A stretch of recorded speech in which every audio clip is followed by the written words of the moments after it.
Good morning बच्चों। चलिए कक्षा 5 के लिए हमारा 14 चैप्टर 14 पार्ट हमारा खान पान के मतलब की तस्वीर वो हम लोग पढ़ेंगे और जानेंगे किस तरह से पहले की संस्कृति में और अभी की खान पान वाली संस्कृति में कितने बदलाव आए हैं और किसको क्या पसंद होता है, कौन सी जगह में, कौन से प्रांत, कौन से देश में कौन सा चीज़ ज़्यादा खाया जाता है। तो इसमें प्रयाग शुक्ल जी ने बताया है कि पिछले 10-15 वर्षों में हमारी जो खान पान की संस्कृति में एक बड़ा बदलाव आया है। इडली, डोसा, बड़ा, सांभर, रसम अब केवल दक्षिण भारत तक सीमित नहीं है, ये उत्तर भारत के हर शहर में उपलब्ध है। और अब तो उत्तर भारत की ढाबा संस्कृति लगभग पूरे देश में फैल चुकी है।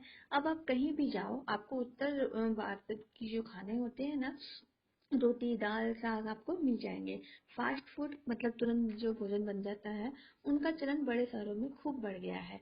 और और इससे क्या है कि कई चीजें इसमें शामिल है। एक जमाने में कुछ लोग था सीमित चाइनीज नूडल्स तक जानते थे कि हाँ चाइनीज नूडल्स होता है, लेकिन अब क्या है, ये किसी के लिए अजनबी नहीं है। 2 मिनट्स नूडल्स के पैकेट बंद रूप से कम बच्चे, बूढ़े सभी परिचित हो चुके हैं। इसी तरह नमकीन के कई स्थानीय प्रकार अभी तक भले मौजूद हो, लेकिन आलू चिप्स के कई विज्ञापित रूप से तेजी से घर घर में अपनी जगह बनाते जा रहे हैं। अब गुजराती ढोकला जो होता है, गठिया, अब क्या है देश के कई हिस्सों में स्वाद लेकर खाए जाते हैं। बंगाली मिठाइयों की केवल रसभरी चर्चा ही नहीं होती, वे कई शहरों में पहले की तुलना में अधिक उपलब्ध है। यानी कि सिर्फ बातें नहीं होती, अब सभी जगह बंगाली मिठाइयाँ, गुजराती ढोकला, गठिया ये सब मिल जाते हैं। कई स्थानीय व्यंजन के साथ ही अन्य प्रदेशों के व्यंजन पकवान भी प्रायः हर क्षेत्र में मिलते हैं। और मध्यम वर्गीय जीवन में तो भोजन विविधता अब अपनी जगह बना चुकी है। कुछ चीजें और भी हुई हैं, मसलन अंग्रेजी मतलब उदाहरण स्वरूप अंग्रेजी राज तक केवल ब्रेड केवल शाही ठिकानों तक सीमित नहीं है, अब वो कस्बों तक पहुंच चुकी है, घर घर पहुंच चुकी है।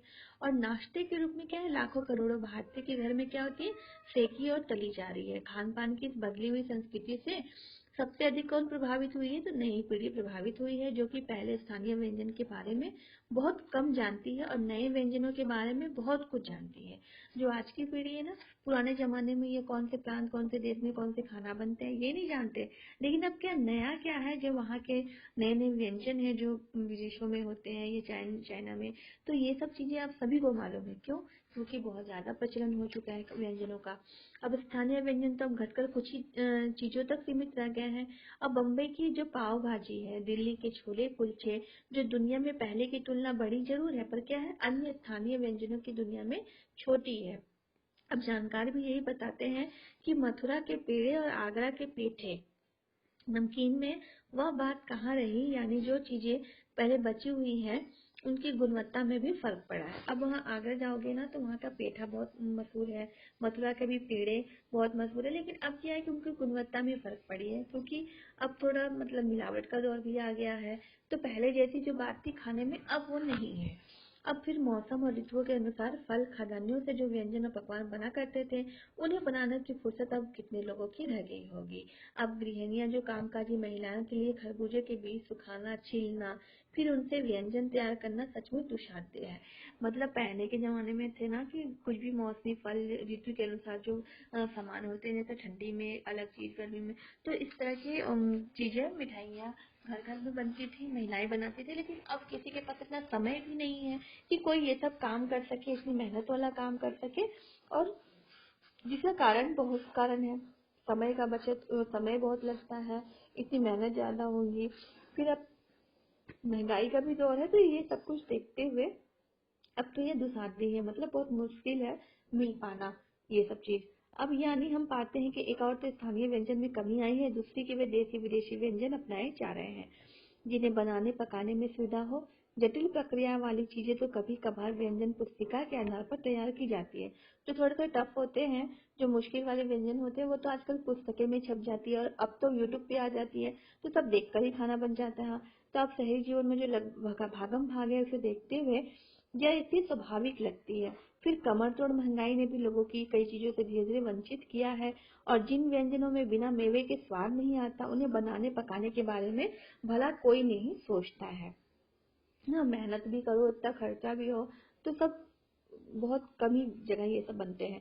अब खान पान की जो एक मिश्रित संस्कृति बनी है, इसे अपने सकारात्मक पक्ष भी है। गृहिणी और कामकाजी महिलाओं को अब जल्दी तैयार हो जाने वाले विविध विविध व्यंजनों की विधियां उपलब्ध हैं। है ना। अब नई पीढ़ी को देश विदेश के व्यंजनों को जानने का जो सुयोग मिला है, भले ही किन्हीं कारणों से उन्हें किसी खास रूप में, क्योंकि वो एक सच्चाई है कि विविध व्यंजन इन्हें निखालिश रूप से उपलब्ध नहीं है। तो यहाँ पे इन्होंने ये कहा है कि अब जो जितने भी सारे व्यंजन हैं वो अब क्या है कि विदेशों में भी आपको आसानी से मिल जाएगी। और कहीं भी जाओगे तो आजकल ना बहुत प्रचलन हो गया है विदेशी खाना का, देसी खाना का। तो अब खाने को लेकर ना इतना ज़्यादा पहले की तरह कि आप जहाँ जा रहे हो तो आपको वहाँ पे क्या मिलेगा क्या नहीं, अब वो सब चीज़ें नहीं है। अब आप कहीं भी जाओगे, कभी भी जाओगे और आपको वो चीज़ मिल जाएगी। निखालिश मतलब शुद्ध चीज़ें, है ना। अब शुद्ध चीज भी कहीं की उपलब्ध नहीं है। अब आजादी के बाद उद्योग धंधे नौकरियां तबादलों का जो एक नया विस्तार हुआ, उसके कारण भी खान पान की चीजें किसी एक प्रदेश से दूसरे प्रदेश तक पहुंचती है। बड़े शहर के मध्यम वर्गीय स्कूलों में जब दोपहर के टिफिन के वक्त बच्चों के टिफिन खुलते थे, पहले जमाने की बात हो रही है, तो उसमें क्या है विभिन्न प्रदेशों के व्यंजन की एक खुशबू उठती थी। मतलब सबके टिफिन अलग अलग होते थे, सभी अलग जगह से होते थे, सब एक ही जगह से एक ही प्रांत से तो नहीं होते, तो सबके अलग अलग और खाने की विधियां अलग, खाने के टिफिन के स्वाद अलग, तो वो सब एक एहसास था वो। अब खान पान से भी एक दूसरे को जानते हैं। इसी दृष्टि से क्या देखें तो खान पान की नई संस्कृति में हमें राष्ट्रीय एकता के लिए एक नए बीज मिल जाते थे। बीज भली भांति अंकुरित तभी होंगे जब खान पान से जुड़ी दूसरी चीजों की और हम ध्यान देंगे। मसलन हम उस बोली बानी और उदाहरण स्वरूप भाषा भूषा आदि किसी न किसी रूप में ज्यादा जानेंगे। किसी की खान पान विशेष से जुड़ी हुई है। इसी के साथ ध्यान देने की बात यह है कि स्थानीय व्यंजन का पुनरुद्धार भी जरूरी है, जिसे अब एथनिक कहकर पुकारने का चलन है। और ऐसे स्थानीय व्यंजन केवल 5 सितारा होटलों के पचराट नहीं छोड़े गए हैं। मतलब 5 सितारा होटल में वे कभी कभार मिलते रहते हैं पर घर बाजार से गायब हो जाएंगे। तो ये क्या होगा, ये एक दुर्भाग्यपूर्ण बात होगी। अच्छी तरह बनाई पकाई गई जो पूरियां कचौड़ियां जलेबियां क्या है, अब बाजारों से क्या हो रही है, गायब होती जा रही है। मौसमी सब्जियों से भरे हुए समोसे भी अब कहाँ मिलते हैं। उत्तर भारत में उपलब्ध व्यंजनों की भी दुर्गति हो रही है। आश्चर्य नहीं है कि पहले उत्तर भारत में जो चीजें गली मोहल्लों की दुकानों में आम हुआ करती थी, अब उन्हें खास दुकानों में तलाशा जाता है। यह भी कड़वा सच है कि कई स्थानीय व्यंजन को हम तथाकथित आधुनिकता के चलते छोड़ दिए हैं, है ना। अब पश्चिम की नकल में बहुत सी ऐसी चीजें अपना ली है जो स्वाद, स्वास्थ्य और सरलता के मामले में हमारे अनुकूल बिल्कुल नहीं है। हो भी यही रहा है कि खान पान की जो मिश्रित संस्कृति है, हम कई बार चीजों को असली और अलग स्वाद नहीं ले पा रहे हैं। तो अक्सर क्या होता है प्रीति भोज पार्टियों में, पार्टियां शादी पार्टियों में, कि ढेर सारी चीज रख दी जाती है, तो उससे क्या होता है कि जो उनका स्वाद है ना सब गड़बड़ हो जाता है, सब मिक्स हो जाता है। तो खान पान की जो मिश्रित विविध संस्कृति है हम सभी चुनकर उन्हें अवसर देती है। अब हम लगभग प्राय नहीं उठा रहे हैं। अगर हम अक्सर एक ही प्लेट में कई तरह के व्यंजन को एक बार डाल लेंगे तो क्या होगा, वो सब मिल जाएंगे, सब गड़बड़ हो जाएगा, है ना। तो बिल्कुल विपरीत वाले और प्रकृति वाले व्यंजन क्या परोस लेना चाहते हैं।